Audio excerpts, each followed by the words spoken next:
जैसे पढ़ाई के लिए लैपटॉप ज़रूरी है, वैसे एंटरटेनमेंट के लिए रतन नूरा से ही शुरू हमारा करें। नाम है रतन नूरा और आप ही हो हमरे काशी और मथुरा। लड़का दिल का साफ है और दिमाग का भी, मतलब दिमाग में कोई गंदगी नहीं। तो मैं कहना चाहूँगा कि एंकरिंग की दुनिया में बहुत मेहनत की इन्होंने। आज बच्चा बच्चन का नाम जानता है। क्या नाम है आपका? उधर से लोग कह रहे हैं छोटा खली। लंदन टॉप नंबर 1 चैनल अब है, क्योंकि लोगों के पास एक ही रब होता है, इनके पास 100 रब है। मेरे प्रोग्राम को वाह वाह कीजिएगा, क्योंकि मेरे प्रोग्राम में जो वाह वाह करता है उसके सपने में आती है आलिया, और जो वाह वाह नहीं करता है उसके सपने में आता है विजय मालिया। एक बिहारी सब पे भारी और बाकी सब मनोज तिवारी।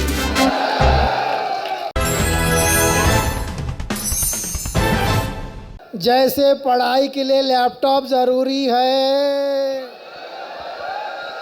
जैसे पढ़ाई के लिए लैपटॉप ज़रूरी है, वैसे एंटरटेनमेंट के लिए समझदार लोग हैं, बल्कि एडवांस लोग हैं। इनसे मैं सवाल पूछूं उसके पहले आपसे पूछूंगा। मेरे पास पथन्ना है, बहुत भारी रिसर्च करके दी है मेरी टीम ने। ये कागज़ है, इस जेब में कागज़ है, इतने सारे सवाल सिर्फ सर के लिए हैं। लेकिन क्या आप लोग चाहते हैं कि माइक आपके बीच जाए, आपकी फरमाइशें आए? आवाज़ करिए, कौन कौन चाहता माइक? ठीक, लेकिन उसके पहले मैं थोड़े सवाल पूछ लेता हूँ। रतन नूरा से ही शुरू हमारा करें। नाम है रतन नूरा और आप ही हो हमरे काशी और मथुरा। किसको पता है इसके पीछे की कहानी, ये कैरेक्टर कहाँ से आया था? हाँ, नए बच्चे हैं, वापस मैं वही सवाल दाग देता हूँ, वो कैरेक्टर कहाँ से आया सर? ये कैरेक्टर मुझे हमारे मुंबई में सांता क्रूज में एक छोटा सा रेस्टोरेंट है खाने का, वहाँ पर वो कैरेक्टर आता था रात को, और वहाँ पर जो मद्रासी मोटे मोटे सेठ थे उनको डराता था दुबला पतला। रात के 12 बजे आता था, होटल बंद होने के बाद, खाना दो खाना दो।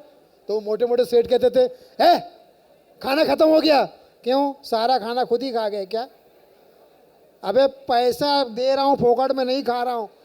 तो वो मोटे मोटे सेठों को धमकी देता था, साले उठा के पटक दूंगा, पैरों तले कुचल दूंगा, कहाँ देख रहा है बे। तो ये वहाँ से कैरेक्टर आया और फिर मैंने उनकी कॉपी की और अब तक पहुँचा है। आपने इतना प्यार से मुझे सुना। आप लोग सब ठीक तो है? सब बढ़िया। How are you? मजे में है ये। और जो ताली नहीं बजा रहा, हु आर यू? ठीक है, आपके बीच में माइक भेज रहा हूँ। रवि, अरे रवि तैयार ही नहीं। जहाँ ना पहुँचे कवि, वहाँ पहुँच गया रवि। अरे रवि पहुँच तो जाओ। बाबू रवि किशन हो का? या मैं ही ले आता हूँ, छोड़ो, रवि वेट कराएंगे। अच्छा आप हो, ठीक है ठीक है। यहाँ पहले शुरू से शुरू कर लो, किसी की कोई फरमाइश हो। ये भाई साहब हाथ खड़ा किए हुए हैं, माइक बहुत परेशान करता है, माइक मौके तक पहुंच ही नहीं रहा है। नमस्कार सर। नमस्कार जी, नमस्कार सर मैं भी ब्रह्मांड के केंद्र कानपुर से आया हूँ और सौरभ जी जैसे कहते हैं ब्रह्मांड का केंद्र है। मेरा सवाल आपसे है कि अभी अभी कानपुर ने अपनी सबसे बड़ी हस्ती राजू जी को खो दिया।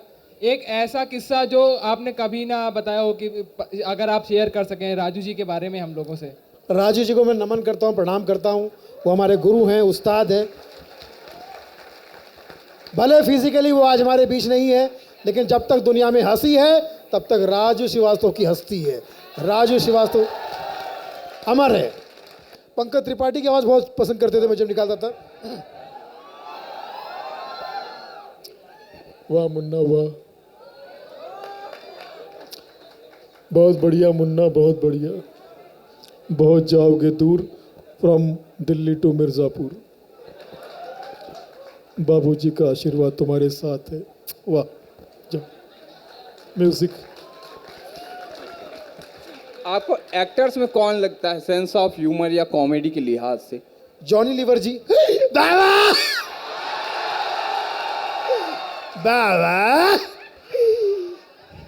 ये सब मेरे नन्हे मुन्ने बच्चे हैं, छोटे छोटे बच्चे हैं, छोटे छोटे बच्चे। नारियल पानी पी ले, निकल ले, लल्लन टॉप। तुम सबको दूंगा एक लैपटॉप। हमारी टीम की रिसर्च में ये भी निकला उनके भाई आपके काफ़ी करीबी थे, उनके परिवार से भी जिमी आपका- मोसेस जो उनके छोटे हाँ। भाई हैं वो मेरे गुरु हैं, उस्ताद हैं। उनसे क्योंकि जॉनी भाई से जब मिला था तो उन्होंने मुझे कहा था कि मैं तो बहुत बिजी हूँ, तू मेरे भाई के पास है, वो बहुत इजी है। तो छोटे भाई उनके जिमी मोसेस जो मुझे हमेशा सिखाते थे। फिलहाल मैं आपको देख के एक बात कहना चाहता हूँ, ये इनको भी आप लाइटली मत लीजिए, ये भी बहुत टैलेंटेड है, बहुत ही गुड लुकिंग है, ऐसा इनका खुद का मानना है। पर अब इनका काम देख के हम भी मानने लगे हैं। लड़का दिल का साफ है और दिमाग का भी, मतलब दिमाग में कोई गंदगी नहीं। तो मैं कहना चाहूँगा कि एंकरिंग की दुनिया में बहुत मेहनत की इन्होंने। आज बच्चा बच्चन का नाम जानता है। क्या नाम है आपका?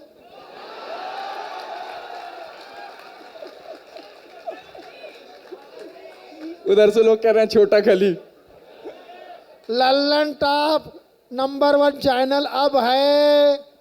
लल्लन टॉप नंबर 1 चैनल अब है, क्योंकि लोगों के पास एक ही रब होता है, इनके पास 100 रब है। ओह, मेरी एक फिल्म आ रही है गाली गलौज, फिल्म का नाम है गाली गलौज, लेकिन फिल्म में गाली गलौज नहीं है। आजकल स्टैंड अप कॉमेडी में जो गाली गलौज हुआ है उसके खिलाफ फिल्म है। आप देखिए, आशीर्वाद दीजिए। किसी के खिलाफ मुझे कुछ नहीं कहना है, बस निवेदन कहना है कि जब भी आप कॉमेडी करते हैं साफ सुथरी कीजिए। अच्छा लगेगा ना? अब ये इस दोस्त के लिए शेर अर्ज कर दूं। ऐ दोस्त, जहां तुझे कांटे मिले वहां फूल हो जाऊंगा। वाह वाह। वाह वाह आपको कहना देखिए, मेरे प्रोग्राम को वाह वाह कीजिएगा, क्योंकि मेरे प्रोग्राम में जो वाह वाह करता है उसके सपने में आती है आलिया,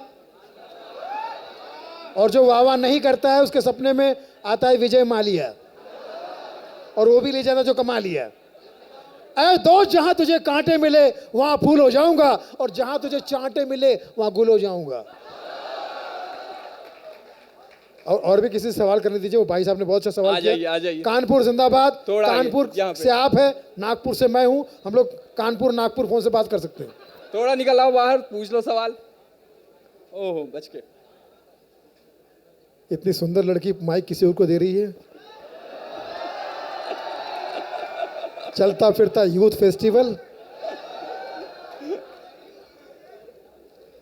तेरे पूछिए प्यार अपना में सवाल। मैं इस कगार पे आ गया। वाह वाह।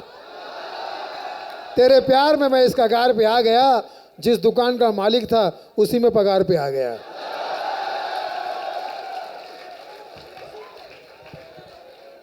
जी। ओहो, आवाज नहीं है। आवाज खोल दो। लड़की के सामने अच्छी अच्छी की आवाज बंद हो जाती है। माइक की क्या चीज है? Media specially. जी हाँ जी, बोलिए। क्या शुभ नाम है आपका? सौरभ नाम है सर मेरा। मैं आपका भी नाम लखी- सौरभ है? एक द्विवेदी कम था। नहीं, मैं राज जो हूँ ये चतुर्वेदी भी आ गया। हाँ जी, सॉरी, मैं माफ कर रहा हूँ। सर। मैं लखीसराय डिस्ट्रिक्ट बिहार से बिलोंग करता हूँ। ए पगला, ए पगला, एक बिहारी सब पे भारी, और बाकी सब मनोज तिवारी। हाँ जी, बोलिए। सर, पूछना था कि अभी जो कॉमेडी का जनरेशन जो चेंज हुआ है, लाइक आपका जनरेशन एक अलग है, साफ सुथरा जैसे आपने बोला। फिर एक जनरेशन जो अभी हम लोग देख रहे हैं लाइक जाकिर खान एंड भुवन बाम को, एंड एक ऐसा भी है जो फुहरता और गाली गलौज वाला है। तो उसको लेकर के आप क्या कहना है, क्योंकि लोग उसको पसंद भी कर रहे हैं। देखिए क्या है, मैं सबसे निवेदन कर, मैं मतलब किसी आपको पे लगता है जबरदस्ती, कि आपका जो जनरेशन था वो कहीं ना कहीं अब नापसंद हो रहा है, और जनरेशन कैसा कोई जाए? भी हो, पारिवारिक ही होता है। और आज का जो ये युवा है, ये बहुत जिम्मेदार युवा है। ये हमेशा भविष्य के प्रति प्रेम करने वाला है, देश से प्यार करने वाला है, परिवार से प्यार करने वाला है। और जो परिवार से प्यार करेगा वो संस्कारों से प्यार करेगा, अच्छी बातों से प्यार करेगा, और अच्छी बातें भारत के ज़रिए दुनिया तक पहुंचाएगा कि हमारा देश जो है संस्कारों के। तो मुझे लगता है कि मैं किसी पे ज़बरदस्ती नहीं करता, निवेदन करता हूं कि काम हमेशा अच्छा होना चाहिए, साफ सुथरा होना चाहिए। इसमें कोई बुराई है क्या? सुबह जो चाहते हैं कि साफ सुथरा काम हमेशा होना चाहिए, मित्रों जोरदार तालियां बजा दो। एक और युवा का सवाल आपके लिए है। मित्रों मत रो। हाँ जी, तो बिल्कुल सही कहा, हमेशा साफ सुथरा काम करना चाहिए, बाकी सबकी मर्जी है ना। वैसे तो आजकल आप पता है सब कोई किसी की सुनता नहीं है, लेकिन सुन ले तो अच्छी बात है। निवेदन है जी, आगे बढ़िए। Hello hello. हेलो। हाँ जी। जी, मेरा नाम संदीप कुलश्रेष्ठ है। ये बच्चा शायद खुल के बोल नहीं पाया। हाँ। जो नई जनरेशन पुरानी जनरेशन कुछ नहीं होती। बदतमीज आदमी 50 साल पहले भी बदतमीज कॉमेडियन था और साफ सुथरे आज भी कॉमेडियन है। ये मिस्टर फारूकी की बात कर रहा था और आपसे चाहता था कि आप उसके खिलाफ कुछ बोले। और मेरा सवाल अलग है, आप पुराने सिंगर्स को जो गुमनाम हो गए हैं, जो गुमनाम थे, जो कम पॉपुलर थे, मुन्ना अजीत जैसे, अनवर जैसे, भूपेंद्र जी जैसे, उनके साथ आप बहुत काम करते हैं और उनको काम दिलाते थे। तो मैंने एक बार आपका भूपेंद्र जी के बारे में कुछ सुना था, वो सुनाइए प्लीज़, बड़ी मेहरबानी होगी आपकी। भूपेंद्र जी के लिए जोरदार तालियां। बहुत ही प्यारे सिंगर, रेशमी आवाज़ के मालिक। तो मुझे स्टील का कटोरा मिला, मैं पिताजी के पास गया, मैंने कहा स्टील का कटोरा मुझे मिला है। बोले बस ये कटोरा ले और मांगना शुरू कर। उनका कहना था कि जो मिल सके वो मांग, रिस्पेक्ट मिल सकता है तो मांग, ज्ञान मिल सकता है तो मांग, आशीर्वाद मिल सकता है तो मांग। और पिताजी के आशीर्वाद से और कहने के हिसाब से मैं आज भी ये जो चटोरा है, इसका पहला इनाम कटोरा है, जिससे आपका सबका प्यार इसने बटोरा है। अच्छा, मैं ये पूछूंगा, उस टाइम पे तो जैसे किसी ने कॉमेडियन बनना तय किया तो लोग सोचते हैं ये तो फिल्मों में जाएगा, कॉमेडियन बनेगा। क्या तब से थोड़ा ज़्यादा इजी है अब कॉमेडियन बनना या कॉमेडियन कहलाना? क्योंकि अब तो कई कॉमेडी तो बहुत मुश्किल काम है। पहले कॉमेडी करना मुश्किल था, हंसाना मुश्किल था, अब हंसना भी मुश्किल है। अब आप देखिए लोग हंस नहीं रहे, क्योंकि ये क्राउड नहीं, ये प्राउड है। ये भीड़ नहीं, ये लीड है। ये जनता नहीं, ये जानता है। आप सब तुम्हारे भाई बहन हो, ये हमारे माई बाप है। ये हंसते हैं तो हमारे घर बसते हैं, और ये नहीं हंसते तो फिर हम पता नहीं कहाँ बसते हैं। तो आप हंसते रहिए जी। और किसी का सवाल? हाँ जी। मेरा सवाल है, अमित राजपूत। अमित जी बोलिए। इंदौर से हूँ मैं, देश के सबसे स्वच्छ शहर से। हाँ। तो मैं ये आपसे जानना चाहूँगा, आपका बचपन का या स्कूल कॉलेज लाइफ का कोई एक ऐसा किस्सा जिसे आप हमेशा सुनकर मतलब मुस्कुराते हैं, मतलब बहुत ही ज़्यादा हंसी आती है कि अच्छा ऐसा हुआ था मेरे साथ आज इतना बड़ा कॉमेडियन बनने के बाद। एक हमारे इंग्लिश के टीचर थे प्राथमिक स्कूल में। आपको तो पता है प्राथमिक स्कूल में इंग्लिश वाले टीचर कैसे होते हैं, है ना?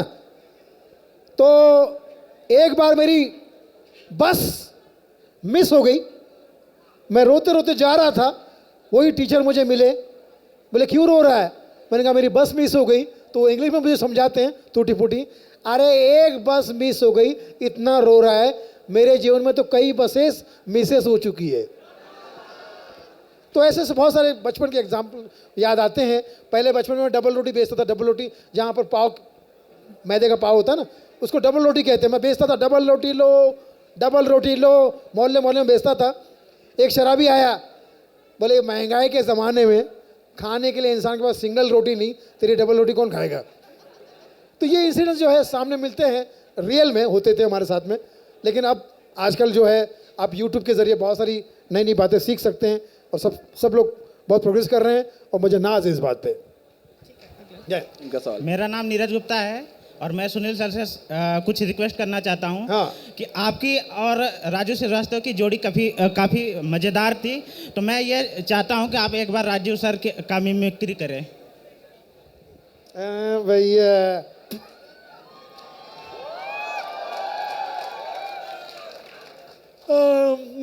मजाक में बहुत लोग आ गए। भैया बहुत खर्चा किए हो यार, लल्लन टावले ने बहुत खर्चा किए है। ये तो सोचो तब खर्चा हुआ जब पेमेंट नहीं दिया। जी हाँ जी सर, एक क्वेश्चन पूछना है बस। सर, आप लोग जैसे स्टेज परफॉर्मेंस करते हैं, आप लोग शुरू से नहीं होते इस फील्ड में, या ना ही आपका फैमिली बैकग्राउंड होता है, तो सर आप लोग इस फियर को कैसे निकालते हैं? मैं भी एक्चुअली एक्टर हूँ, एक्टिंग करता हूँ, थिएटर्स करता हूँ, बट स्टेज फियर बहुत है। दो लोग भी देखते हैं, या मैं आज भी खड़े हुए काँप रहा हूँ सर। तो मैं आपसे ये जानना चाहता हूँ, मैं कैसे निकालूँ इस फियर को? मेरे को एक्टर बनना है एक्चुअली, तो मैं स्टेज ऑडियंस फियर कैसे निकालूँ? आपने ये सवाल जब किया, आप जितना हाँप रहे थे मैं यहाँ काँप रहा था। लेकिन ये जो फियर जो है वो हमेशा होना चाहिए। It's a positive fear. Audience को कभी भी लाइटली मत लेना। इनके सामने इनकी हमेशा रिस्पेक्ट करना। इनकी रिस्पेक्ट करोगे तो फिर ये तुम्हारी रिस्पेक्ट करेंगे, और जब ये तुम्हारी रिस्पेक्ट करेंगे तो दुनिया में तुम्हारा बहुत रिस्पेक्ट होगा, हर जगह तुम्हारा रिस्पेक्ट होगा। तो दर्शक सबसे ऊपर, सर्वोपरि। जी हेलो सर। हाँ जी। इस तरफ। हाँ। प्रणाम सर। अगर आप इस तरफ भी तो क्या बिगाड़ लेते? आप जी। इस तरफ देख रहे थे इसलिए कहना पड़ा कि इस तरफ। सर सबसे पहले तो आपने जब एंट्री की तो मुझे इस बात की भंगिमा हुई कि आप राजू श्रीवास्तव जैसे लग रहे हैं। इस बात के लिए आपको बहुत बधाई। सर मेरा नाम प्रत्यूष है, मैं जामिया से हूँ। ये मेरे दोस्त इस तरफ बैठे हैं। सर मेरा ये सवाल है, जैसे मैं भी स्क्रिप्ट राइटिंग एंड पोइट्री में हूँ, तो सर आप जानते हैं कि आए दिन जो कंपटीशन बढ़ रहा है कॉमेडी की दुनिया में, पोइट्री की दुनिया में, तो सर आपको रेसिस्ट होने के लिए, आपको टिके रहने के लिए बहुत मेहनत करनी पड़ती है। मेरा आपसे ये सवाल है कि आप स्क्रिप्ट को पुख्ता करने के लिए क्या क्या चीज़ें करते हैं, कैसे पढ़ते हैं और कंटिन्यूटी कैसे लेके आते हैं इंडस्ट्री में टिकने के? बहुत शुक्रिया। नहीं, हमेशा इसको याद करना पड़ा, होमवर्क करना पड़ता है। अब जैसे आजकल मैंने कुछ कवि देखे हैं, उनको कविता याद नहीं होती, मोबाइल में लिख के लाते हैं। पहली लाइन तो अच्छी बोल देते हैं, उसके हालात कहते हैं बाहों में ले लो,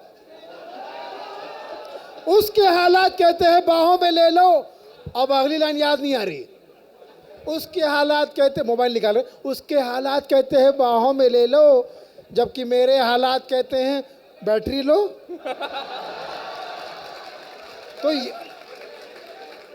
तो भैया याददाश्त अगर अच्छी रही तो लोगों की बर्दाश्त अच्छी रहती है। हाँ जी सर मेरा नाम मनीष दुबे है। मैं सब लड़के ही सवाल पूछ रहे हैं, लड़कियों के पास कोई सवाल नहीं है। सर मेरा नाम मनीष दुबे है, मैं मैनपुरी उत्तर प्रदेश से हूँ। वाह। मैं ये सवाल पूछना चाहता हूँ, आपने कॉमेडियन बनना ही क्यों चाहा? क्योंकि कुछ शक्ल- और भी बनना चाहते हैं आप, हर किसी की आवाज़ निकाल सकते हो। पहली बात तो शक्ल देख के ही मैं हंसने लगा। मेरी कॉमेडियन बनने के लिए शक्ल जो सबसे बड़ी मददगार है। और दूसरा, आप सब हंसते हो मेरे किसी बात पे, ये आपकी महानता है। वो मुझे मानता है, ये उसकी महानता है। आप लोग मेरा टूटा फूटा फन इस प्यार करते हैं, बर्दाश्त करते हैं, ये आपकी महानता है। और ऐसे ही प्यार बनाए रखिए। हम कलाकार या कोई भी दुनिया का नेता अभिनेता कुछ नहीं होता है जब तक आपका प्यार ना मिले। मित्र, जब तक आप प्यार ना करें कुछ नहीं हो सकता है। बच्चन साहब एक बार लाइन में लगे थे, ठीक है, वो आखिरी पाँच नोटबंदी में, जैसे उनका नंबर आया, उनकी पत्नी का फोन आ गया, आप लाइन में नहीं लगेंगे, वापस आइए। और आप मुझे रोक क्यों रही है? अभी भी सौरभ द्विवेदी का फोन आया, उसने कहा लाइन को हिंदी में रेखा कहते हैं। और मैं नहीं चाहती कि रेखा के लफड़े में आप दोबारा पढ़ो और मैं गरीबी रेखा में आ जाऊं। हाँ जी, हेलो सर, मेरा नाम प्रियांशु है। Hello sir. हेलो, अच्छा ठीक है, हिल ले। हाँ जी, sorry। और मैं लखनऊ से हूँ। लखनऊ। एक्चुअली मैं आपको लाफ्टर चैलेंज से फॉलो कर रहा हूँ। एंड जब से मैंने आपका वो एक टेली ब्रांड वाला एपिसोड देखा था जिसमें भी आपने टेली ब्रांड वालों की एक्टिंग करी थी, I been a fan of yours from that time. तो मैं आप चाहूँगा कि आप एक बार वो टेली ब्रांड्स वाला एक्ट कर सकते हो। जय श्री राम, जय श्री राम, भारत माता की। लव यू जी, थैंक यू। सर तो मैं कह रहा था, आप क्या वो टेली ब्रांड्स वाला एक बार एक्ट करके हमें बता। टेली ब्रांड का ऐड का वो जिक्र कर रहे हैं, कितनों को याद है वो? बहुत अच्छा। मैं पहले बहुत खर्राटे मारता था, मुझे नींद नहीं आती थी। थैंक्स टेली ब्रांड, इससे मुझे बहुत फ़ायदा हुआ। अब मैं ये दवा खरीद के ऐसा आराम से सोता हूँ। ये इतनी महंगी आती है, इसको खरीदने के बाद नींद ही नहीं आई, तो खर्राटे कहाँ से आएंगे? एक आखिरी सवाल ले लेते हैं उस लड़की से। हाँ। Hello, sir. Hello. How are you, sir? I'm good.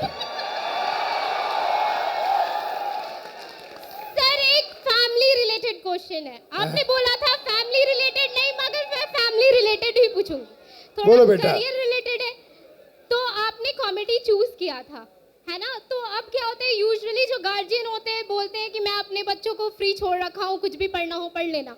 तो यूजुअली होता नहीं है पीछे से, अगर देखा जाए तो आपने क्या अपने बच्चे को फ्रीडम दे रखा है कि आप करियर में कुछ भी ऑप्ट करना चाहते हो तो कर सकते हो? बिल्कुल, आई एम श्योर आपके माता पिता भी ऐसे ही होंगे, क्योंकि आजकल के माता पिता जो है वो बच्चों के दोस्त हैं।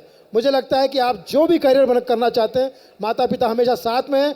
और अगर वो आपको किसी बात के लिए रोकते हैं तो 100 बार सोचिए, वो आपके भले के लिए रोकेंगे, क्योंकि उनसे अच्छा कोई आपका दोस्त नहीं हो सकता। माता पिता से कोई अच्छा नहीं हो सकता।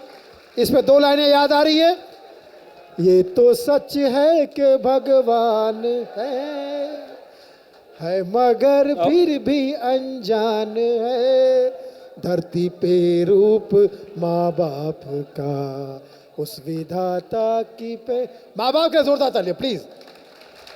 ठीक है, इसी अच्छी सीख के साथ इस सेशन को खत्म करते हैं। हमारी टीम आपके लिए हो गया, अब हो गया। अभी तो मूड में आए थे ये लोग। और